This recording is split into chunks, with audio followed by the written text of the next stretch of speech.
साहब, मैं आपकी तरफ आता हूँ। सबसे पहले तो वेलकम टू गिलगित। मेरा ख्याल है आप इतनी बार गिलगित नहीं आए होंगे जितनी बार इरफान मलिक साहब आए। मैं सही कह रहा हूँ? Thank you very much Mir Sahab for inviting me on this show. Gilgit Baltistan से मेरा ताल्लुक़ तकरीबन 8 साल पुराना है। मैं 2015 में पहली बार गिलगित बल्तिस्तान आया था और मेरे लिए जगह एक्साइटेड इसलिए थी क्योंकि मेरा ताल्लुक़ हैदराबाद से है। अच्छा। तो मैं एक मैदानी इलाके का रहने वाला हूँ और बचपन जवानी ऑलमोस्ट वहीं गुजरी। एंड देन ये जगह जो नॉर्दर्न एरियाज़ थे ये हमेशा से साउथ में बसे लोगों के लिए बड़ी अट्रैक्टिव रही है। ठीक। तो हमारे लिए भी अट्रैक्टिव थी। तो इस्लामाबाद में मेरी जब अपॉइंटमेंट हुई तो उसके बाद मुझे पहला जो मौका मिला 2015 में गिलगित आने का मिला और मैं बड़ा एक्साइटेड था। तो 2015 के बाद से 2023 तक। ठीक।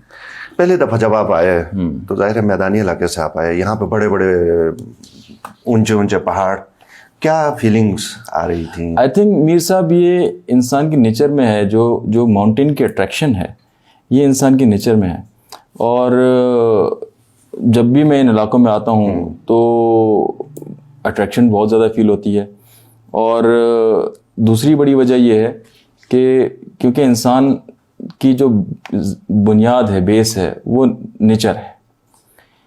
अर्बनाइजेशन और शहरी निज़ाम तो हमारी बनाई हुई चीज़ है। सही। हम तो बेसिकली नेचर से ताल्लुक़ रखते थे शुरू से। सही। जब आप पहली बार आए जी तो आप बाय रोड आए थे कि नहीं जहाज़ से आए थे? नहीं, मैं पहली बार बाय रोड आया था, फिर उसके बाद couple of times by air आया हूँ। तो ये जो कराकोरम हाईवे से आते हुए बाज़ लोग ये शिकायत भी करते हैं कि बड़ा डरावना किस्म का यह रास्ता है, खासकर रात को जब ट्रेवल करते हैं। तो आपको भी कोई ऐसी फीलिंग आई कि नहीं? ये बड़ा अच्छा सवाल किया आपने। 2015 में जब मेरा पहला टूर था जीबी का तो रूट्स नहीं पता थे और सिर्फ सुना ही था कि एक रास्ता कोहिस्तान से जाता है, एक रास्ता बाबूसर से जाता है। तो बाबूसर तो ट्रैवल करने का उस वक्त मौका नहीं मिला। कोहिस्तान से ट्रैवल किया और कोहिस्तान वाला मुझे आज तक याद है। मैं एक कवरेज पे आया था इधर गिलगित, लालकजंग स्टेडियम में एक जलसा था, वो कवर करना था मैंने। और कोहिस्तान फॉर्चुनेटली और अनफॉर्चुनेटली रात में गुजरा सफ़र। ठीक। तो वो जो माउंटेन्स थे, मुझे आज तक वो लम्हा याद है कि वो मैंने खिड़की से बाहर सर निकाला गाड़ी के, तो वो जो माउंटेन्स थे वो एक दियो कामत एक हस्ती की तरह खड़े हुए थे और ऊपर से जो चांद की रोशनी थी वो उनको और भयानक बना रही थी। तो वो जो कहते हैं ना पहाड़ की दहशत, वो मुझे उस वक्त समझ आई कि अच्छा ये होती है पहाड़ की दहशत। सही, ज़बरदस्त।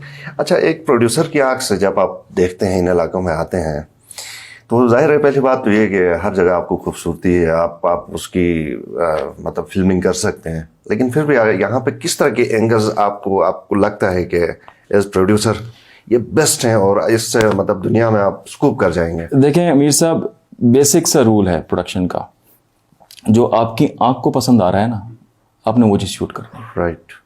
क्योंकि जो चीज़ आपको पसंद आ रही है, ठीक है, वो दूसरे को भी पसंद। लेकिन हर चीज़ अब आपको पसंद आने लगे, जाहिर है पहली दफ़ा तो ऐसे ही होता है, फिर उसमें कैसे चूज़ किया जाए कि कौन सा एंगल इसमें? देखें वो फिर दो चीज़ें उसके अंदर। पहले तो ये कि आपकी रिक्वायरमेंट क्या है। ओके। ठीक है ना, you can not shoot everything.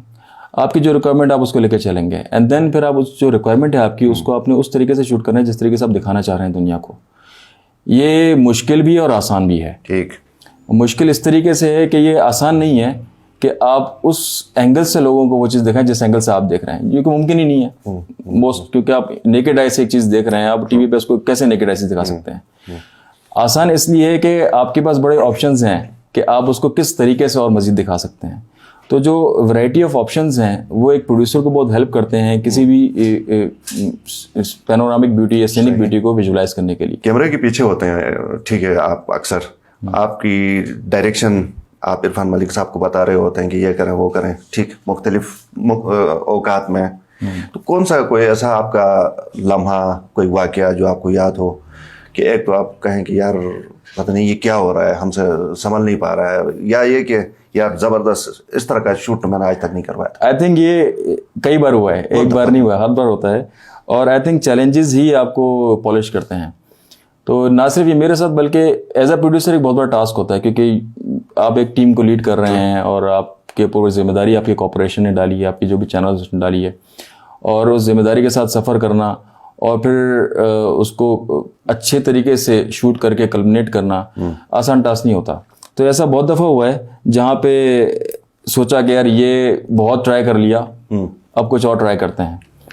और फॉर्चुनेटली एक प्रोड्यूसर के पास इतना विजन होना भी चाहिए कि उसके पास मल्टीपल ऑप्शंस हों, कि अगर आपके पास ये ऑप्शन फेल है तो आपके पास सेकंड ऑप्शंस क्या है। तो ऐसा होता रहा है, लेकिन वक्त के साथ साथ चीज़ें काफ़ी इंप्रूव कर जाती हैं। कौन कौन सी जगह हैं जहाँ पे आप समझते हैं हर बार कि यार दोबारा से हम यहाँ पे करेंगे, अगरचे पहले आपने किया होता है?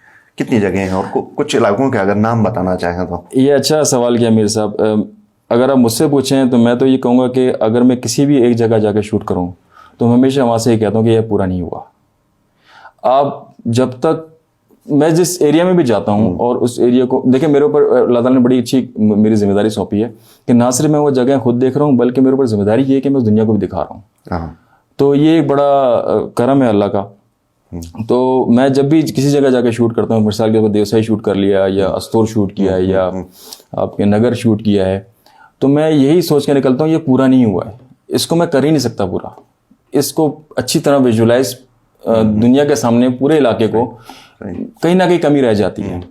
तो मैं तो जहाँ भी जाता हूँ, जो भी जगह शूट करता हूँ, मैं हमेशा ये कहता हूँ कि यार ये अभी पूरा नहीं हुआ है, इसको हमें अच्छी तरीके से पूरा करना पड़ेगा। सही।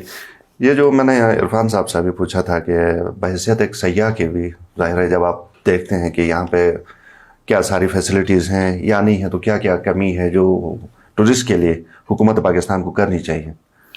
आई थिंक देखें, फैसिलिटीज़ बड़ी वेरी करती हैं किसी की भी डिमांड के ऊपर। हो सकता है मुझे वो रिक्वायरमेंट ना हो जो किसी और टूरिस्ट को हो। तो जो बेसिक मोटी मोटी नेसेसिटीज़ हैं वो तो मलिक साहब ने जैसे बड़ी बखूबी इस चीज़ पे नज़र डाली है कि आपके पास वॉशरूम्स हों, कमरे हों ईज़िली। दूसरी जो बड़ी इंपॉर्टेंट चीज़ अगर आप मुझसे पूछें तो मैं तो ये कहूँगा कि जो लोकल आपकी जो पॉपुलेशन है, इकोनॉमिकल बेनिफिट, फाइनेंशियल बेनिफिट उसको मिलना चाहिए। किसी भी जगह सैयाह जाता है तो सैयाहों की तरफ बहुत बड़ी रिस्पॉन्सिबिलिटी ये है कि जो हमने पूरे जितना भी शूट हमारा रहा है, ट्रैवलिंग रही है, उसके अलावा भी हमने जितना काम किया है, ट्रैवल किया है, तो सबसे बुरी चीज़ जिससे मुझे लगी है वो ये कि हमारा जो टूरिस्ट है वो इतना इन्फॉर्म्ड नहीं है कि उसको टूरिज़्म कैसे करनी है। तो हमारा आपका IBX मीडिया नेटवर्क के थ्रू और बाकी जितना भी नेटवर्क्स हैं हमारे सोशल मीडिया के ऊपर या जो मेन स्ट्रीम चैनल्स हैं, उनकी जिम्मेदारी बनती है कि वो इस पैगाम को आवाम तक पहुँचाएं कि यार टूरिज़्म एथिक्स क्या हैं। सही। तो टूरिज़्म एथिक्स मेरे ख्याल हमारे कमज़ोर हैं अभी हमारे अवाम के, तो उस पर उनको थोड़ा सा एलेबरेट करने की ज़रूरत है। सही। हमारे जो टीवी प्रोग्राम्स हैं, आपका पहचान पाकिस्तान अगरचे बहुत बेहतरीन प्रोग्राम है, बड़ी व्यूवरशिप है, लेकिन क्या समझते हैं कि इस तरह के प्रोग्राम्स को हम किस तरह मज़ीद बेहतर बना सकते हैं? हम PTV को भी कुछ ना कुछ टिप्स दे सकते हैं या जो दूसरे चैनल्स हैं? क्या आप एक मंजे हुए प्रोड्यूसर, एक सयाह, क्या कुछ टिप देना पसंद करेंगे? देखें, टिप्स में तो सबसे इम्पोर्टेंट चीज़ ये है कि आप जहाँ भी जाएं, आप उस इलाके के कस्टम्स का, रीत और रिवाज का सबसे पहले तो ख्याल रखें। ये एज अ टूरिस्ट भी मैं बात कर रहा हूँ और एज अ प्रोड्यूसर भी, एज अ ब्रॉडकास्ट जर्नलिस्ट भी मैं बात कर रहा हूँ कि सबसे इम्पोर्टेंट चीज़ तो वो है। दूसरी इम्पोर्टेंट चीज़ ये है कि हालात मुश्किल होंगे, बहुत से ऐसे एरियाज़ हैं जहाँ पे इजीली एक्सेस नहीं है, तो you have to be well equipped and you have to be ready for those environments and scenarios. Right. और अब टेक्नोलॉजी इतनी आ गई है कि जितना अच्छा इक्विपमेंट आपके पास होगा उतना अच्छा विजुलाइज कर सकते हैं। तो मेरी एज अ प्रोड्यूसर ये सजेशन है कि आप वेल इक्विप्ड होके जाएं, बेस्ट गेज जो मार्केट के अंदर है उसको इस्तेमाल करें ताकि आप उस इलाके की खूबसूरती को बेहतर तरीके से। जितना ड्यूरेशन होता है प्रोग्राम का, क्या ये काफ़ी है कि इसको और फिर प्राइम टाइम में ये चंद चीज़ें इस तरह भी हो सकती हैं? ये भी मीर साहब आपको बड़ा अच्छा सवाल है। असल में हमारे जो बिहेवियर्स हैं, जो व्यूअरशिप की जो मैस साइकोलॉजी है वो थोड़ी चेंज हो रही है आहिस्ता आहिस्ता। हम लॉन्ग ड्यूरेशन प्रोग्राम्स की तरफ लोगों की जो है ना वो तवज्जो कम हो रही है। इवन आप सोशल मीडिया पे रील्स उठा लें या इंस्टाग्राम पे रील्स उठा लें, जो वायरल होती हैं वो हार्डली 30 सेकंड की या 45 सेकंड की होती हैं। तो लोग लंबा कंटेंट नहीं देखना चाहते, लोग शॉर्ट कंटेंट देखना चाहते हैं। और बहैसियत social media handlers and channel broadcast journalist हमारी ये जिम्मेदारी है कि हम उन लॉन्ग ड्यूरेशन ऑप्शंस के साथ साथ शॉर्ट ड्यूरेशन ऑप्शन को भी इंट्रोड्यूस करवाएं। ठीक ठीक, बहुत ज़बरदस्त बात। बहुत शुक्रिया फरीद साहब आपकी तशरीफ़ आवरी का।